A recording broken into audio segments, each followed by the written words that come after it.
اور کاش تم اس وقت کی کیفیت دیکھو جب فرشتے کافروں کی جانیں نکالتے ہیں کہ ان کے چہروں اور پیٹھوں پر مارتے جاتی ہیں اور کہتے ہیں اب آگ کے عذاب کا مزہ چکھو۔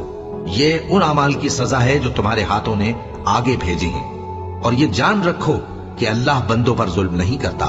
جیسا حال فرعونیوں اور ان سے پہلے لوگوں کا ہوا تھا ویسا ہی ان کا ہوا کہ انہوں نے اللہ کی آیتوں سے کفر کیا تو اللہ نے ان کے گناہوں کی سزا میں ان کو پکڑ لیا۔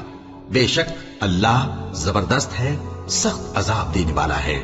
یہ اس لیے کہ جو نعمت اللہ کسی قوم کو دیا کرتا ہے جب تک وہ خود اپنے دلوں کی حالت نہ بدل ڈالیں اللہ اسے نہیں بدلا کرتا، اور اس لیے کہ اللہ سنتا جانتا ہے۔ جیسا حال فرعونیوں اور ان سے پہلے لوگوں کا ہوا تھا ویسا ہی ان کا ہوا۔